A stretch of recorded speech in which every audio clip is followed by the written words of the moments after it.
Pedro from A&P-Reacts. I'm here today with Obie of Pathology to talk about The Everlasting Plague. I feel like we're living through The Everlasting Plague. Out November 19th on Nuclear Blast. How's it going? Good, man. Just plugging away, trying to get through the day, So is the title of the record a little bit influenced by this everlasting plague that we're living through? Dave came up with it, and I believe it's an old Pathology song, and I think it just is kind of fitting for these days we're living through. 100%. I mean, it really fits. It fits exactly what it's happening. Now, when you look at this record, do you feel like this album perhaps follows a little bit of the path that was trailblazed by Reborn to Kill, or does it start to forge its own path? It's definitely on its own path, but there's the signature sound there. There's just some like extra, I don't know what you maybe call it, like I don't know. There's just an extra something in there, maybe atmosphere, So it's got the signature sound, but it's got something else too, some extra stuff that's new for Pathology. Which so you guys are trailing or trailblazing a new path, but never forgetting the roots and where the band started and where they came from. Is that absolutely, dude? Because there's still super brutal parts in it. Just kind of goes to different places and then brings you back and rips your face off, and Yeah, it's an album that's constantly like in your face. You know what I mean? Like there might be a few moments here and there where the foot slightly comes off the pedal, but I think it's always comes down to, it's not about stopping or pausing. It's about how fast we're going to go. You know what I mean? Like the whole record has that vibe. Yeah, for sure, man. I mean, it's there's some pretty fast parts, man. Definitely. If you look back at the whole discography of the band, 11 albums, how much of the DNA, of the original DNA of the band, do you say, or do you feel like it's still alive today on this record?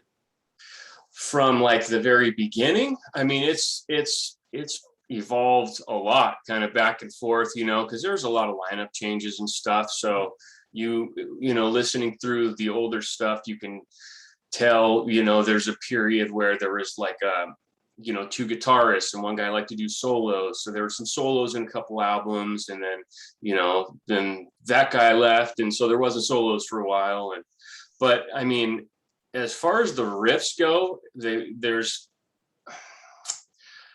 I don't know how to really explain it, but you can kind of tell a Pathology riff. You know what I mean? It's kind of I don't know. There is some sort of signature in the riffs that have always been there, I believe. Perhaps a little meaty. Definitely a little meaty.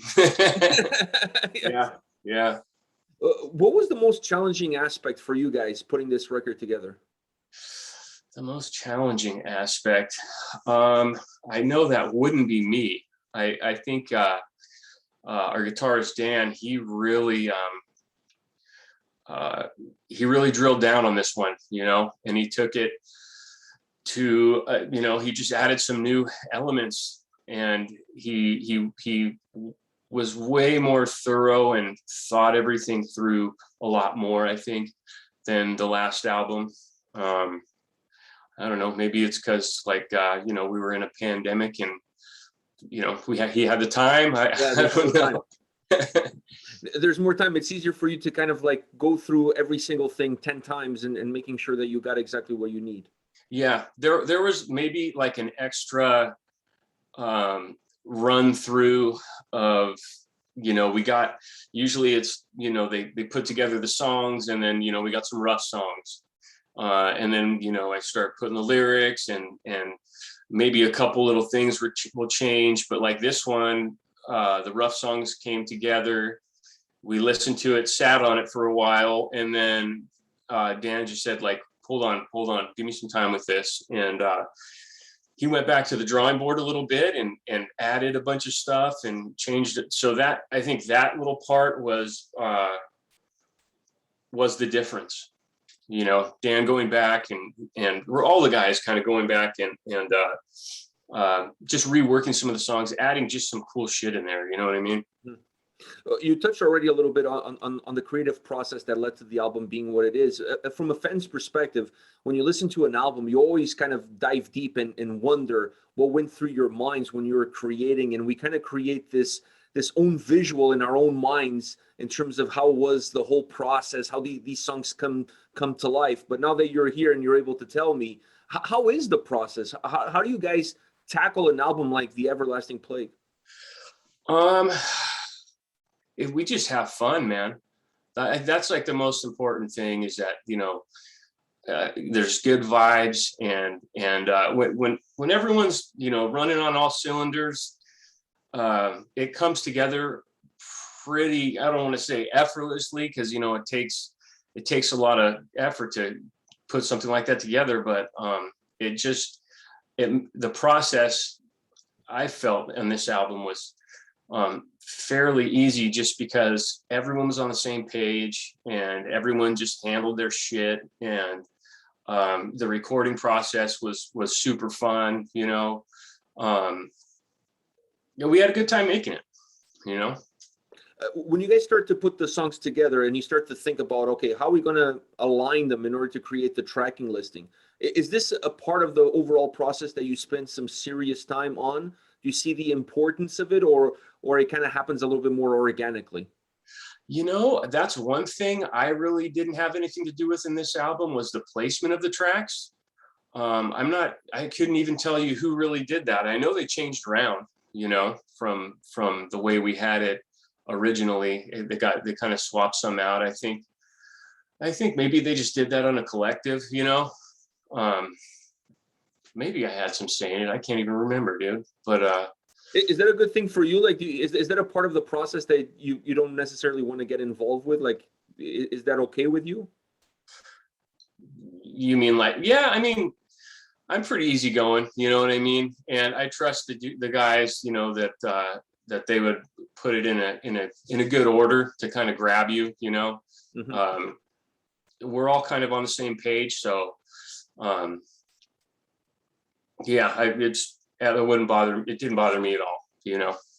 Do you see this as a balanced record from top to bottom, or is a balanced record that offers some diversity? And if so, how do you bring those two worlds together? Balanced. That's a tough one, man. As far as The overall experience that you get, because I felt listening to this album, the album feels very compact. Like, it feels like a record. Do you know what I mean? It's not just a collection of songs. It actually feels like an album that you can enjoy from the first all the way to the last track.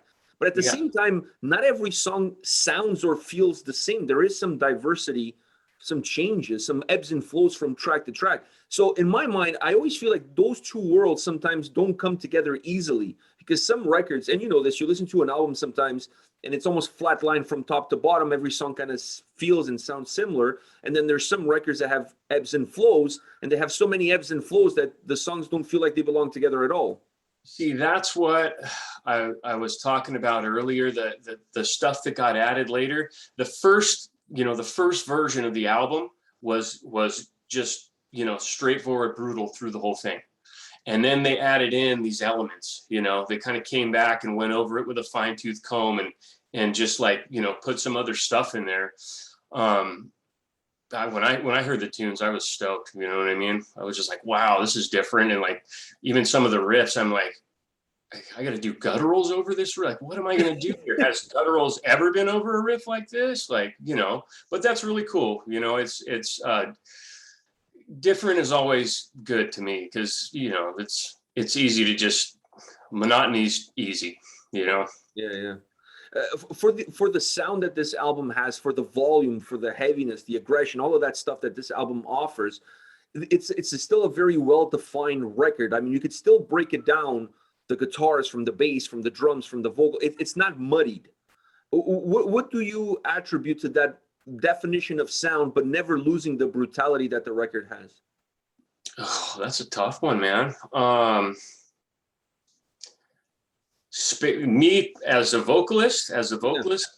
I think spacing out my vocals and timing it, you know, and not like just steamrolling over riffs is important for you know, for my part, kind of keeping it tasteful and adding in little flavors here and there when I think it needs it, and just not overdoing it, you know.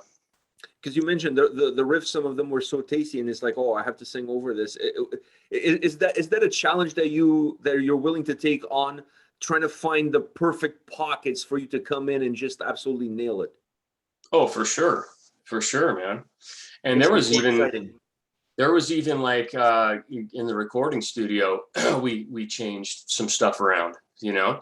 Once we heard how it came out on certain things, we'd like be like, no, let's not put that there. And then, you know, so we took some things out, and then there was other parts we were just sitting there and like, you know, the vocals are here and then there's nothing here, and we're like, I think it needs something right there, you know. So we go throw a little spice into that part, you know. It's kind of yeah.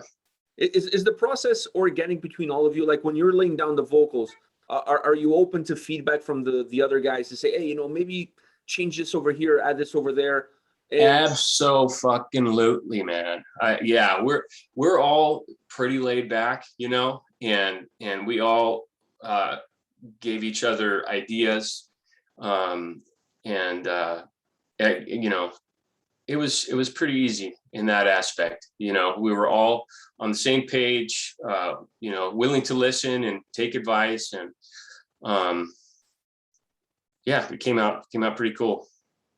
I have to ask you this. Your voice on this record is outstanding. It has so much aggression, so much power. Like I felt like your voice was strangling me, song in and song out.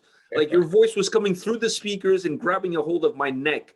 Now, how do you integrate that brutality with everything else that is happening, with the soundscape, with the atmosphere? Do you try to do something different? Do you go with the flow? How does it all work for you? You know, with this album, I kind of had, you know, I love old school death metal, you know, and when I was listening to some of the riffs in my mind, like I was thinking about old Entombed. They had those like abysmal, like, you know, falling down a well fucking yells, you know. So I was kind of in some of the riffs, I was kind of thinking like on that level, you know what I mean? Like abysmal old Entombed sounding kind of patterns, you know. But we experimented with different, you know, different growls here and there, or, you know, do a super deep one here, or like go fucking nuts right here, you know. It's like kind of, we played around with a lot of stuff, but that's the one thing when we were recording that sticks in my head right now is I had that in my mind. I was like, that would be cool.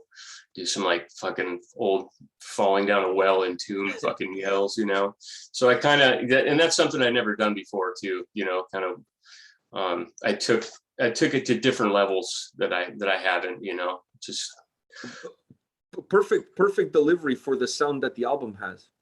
right on. Thanks, man. So Thanks. I think you absolutely nailed it.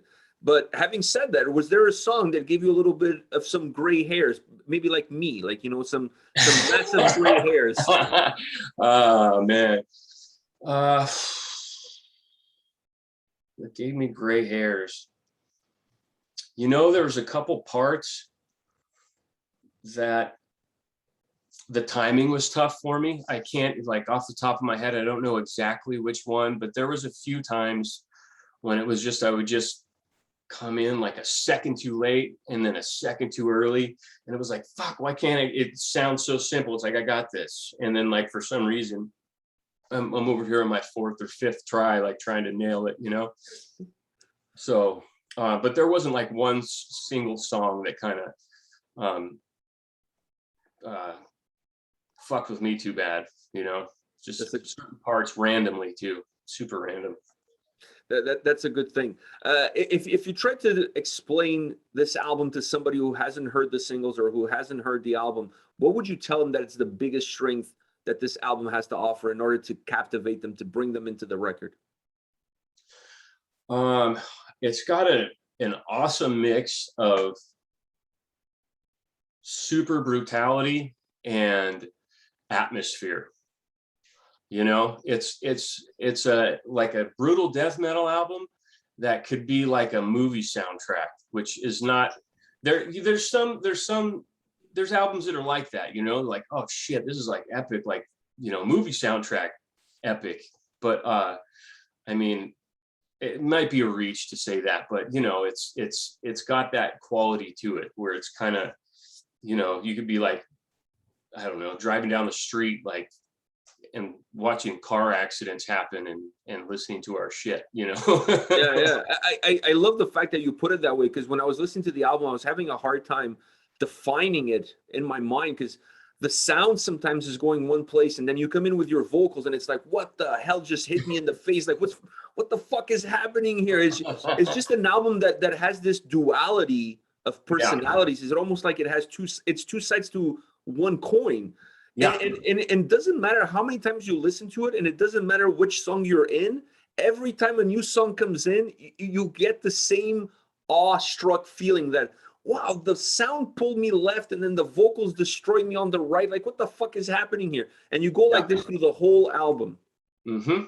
Yeah, man. We did some different shit on here. And that's funny that you said that. That's what I was saying earlier, you know, like, I'm thinking like, what the fuck am I gonna do over these riffs? You know, like it's so different, you know. But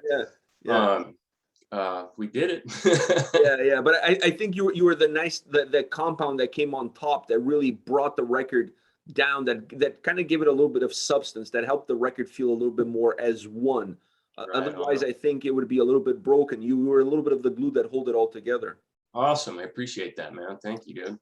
One last question for you, and that is, now that the album is done, it's not out yet, but that the album is done and you have a chance to kind of enjoy the fruits of your labor, and you look back at everything that went into creating this record, all the stress, all the fun, all the great times with the guys, is there something specific that stays with you from the process of making this album and the end result of the album itself? The music itself, man. You know, there's some riffs in there, like oh God, I think the end of As the Entrails Wither was the one that really grabbed me. Like, we driving away from the studio, driving home, you know, a 6-hour drive or something, and the last riff in that song, it was like a super epic like fade out riff that was in my head over and over again, you know. And it's rare these days that I get shit stuck in my head like that for that long, you know, that it's that catchy. So, and there's parts like that, you know, there's parts like that. And I'm like, I'm super stoked to be a part of something that can do that to me, because that rarely happens, you know. So, you know, if it did that to you, imagine what it's going to do to fans when they get to listen to it. I hope they enjoy it, man. It's different, but it's a cool album. You know? Yeah, I don't think anybody's going to be disappointed. Right on. Appreciate it. I almost guarantee you that. You can take that to the bank. It's a guarantee. The Everlasting Plague, out November 19th. Thank you very much for your time. Don't forget to go pick it up. Pathology, new record. You guys destroyed it. Absolutely destroyed it on this record. So thank you for the time. Thank you, brother. Take care. All right.